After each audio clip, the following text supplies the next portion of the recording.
My name is George Karbus, wild ocean photographer. I love photographing landscapes, seascapes, wildlife.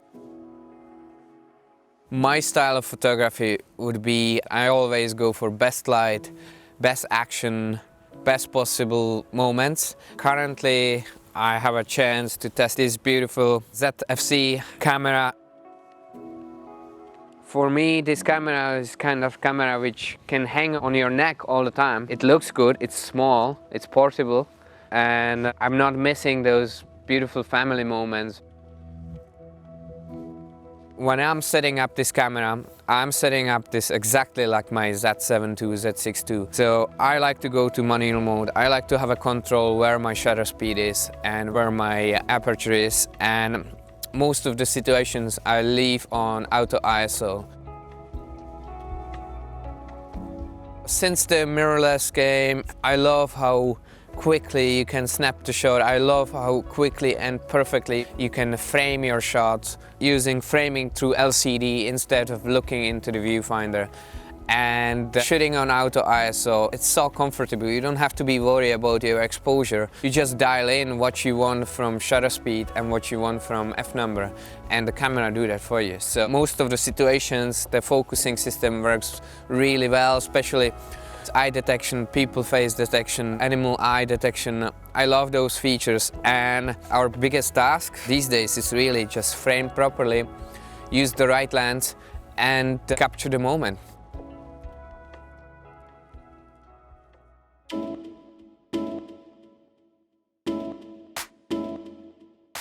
When it comes to action, to capture the right moment is so crucial, and more pictures per second you can provide, the better it is. If it's fast action, you really appreciate those functions.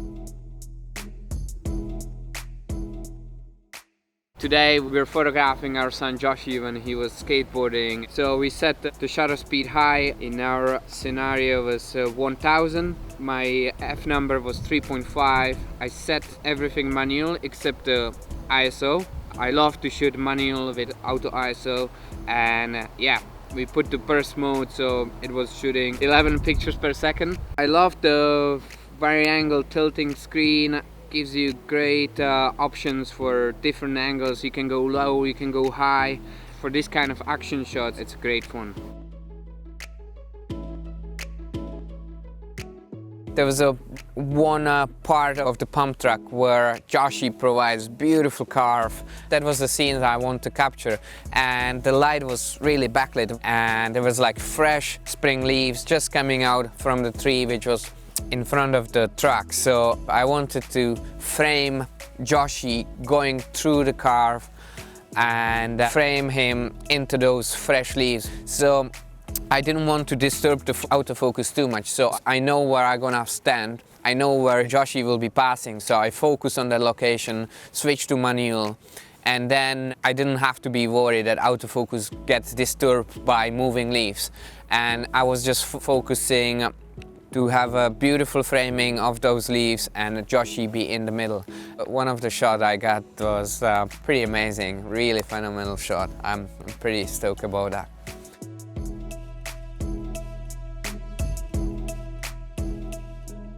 Now we took it into beautiful bluebell forest with the family, and our daughter Natalie was posing with her beautiful rabbit in the bluebells. Light was magic. We put the 28mm prime lens there, so I wanted a little bit of shallow depth of field so that the bluebells kind of have a nice little bokeh. Then we switched to 1650. We checked the animal eye tracking focus on our dog, and it was pretty impressive. We got some beautiful results there. The vari-angle LCD is super handy. I like to play with angles. That's really my style of photography, so it suits me a lot. You see actually the exposure. You don't have to be worried blowing things out or it's too dark. If something is not in focus, you just touch on it and it's in focus, so it's brilliant.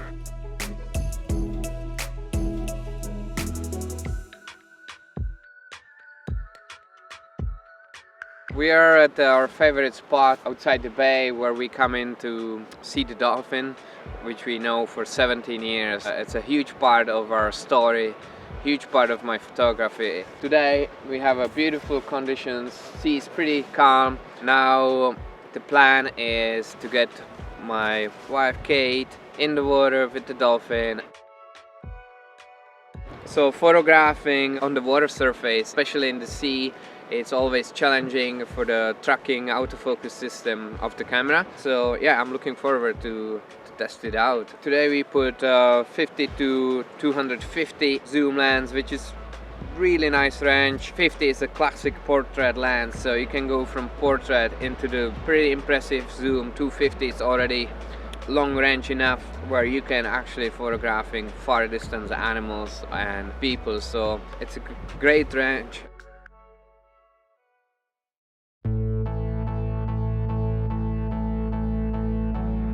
We are lucky today. I'm going to try to get those lovely moments when the dolphins stick a head outside the water, maybe jump. We have a bright day, so I will put a 500 shutter speed. The f number for about a 6.3. 6.3 aperture is good enough to capture, even if Kate will be, let's say, half a meter behind the dolphin, I will get both of them sharp enough.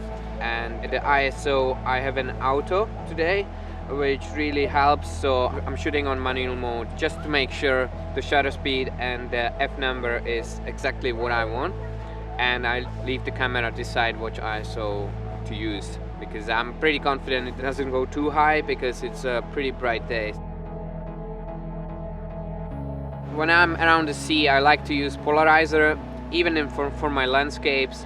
Polarizers reduce reflections. Let's say if we have a situation, dolphin stick head outside the water, there will be a reflection on her skin. If I put the polarizer in, there will be more details on the dolphin, same on the eye.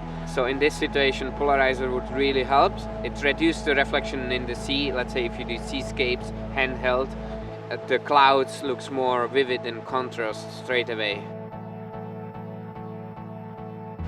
When Kate and the dolphin came to the shore, the 50 to 250 was a little bit too tight, so I changed my lens to 16 to 50 just to have a wider view on them, and it worked just perfect. They were really close, so I was able to get a couple of shots of the entire body of the dolphin and Kate. With this portable camera, it's great to have those two lenses, and it could sit in my pocket, and I have this amazing range from 16 to 250.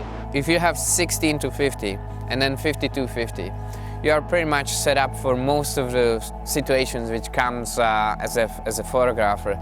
So you can cover from 16 to 250 with a very lightweight setup.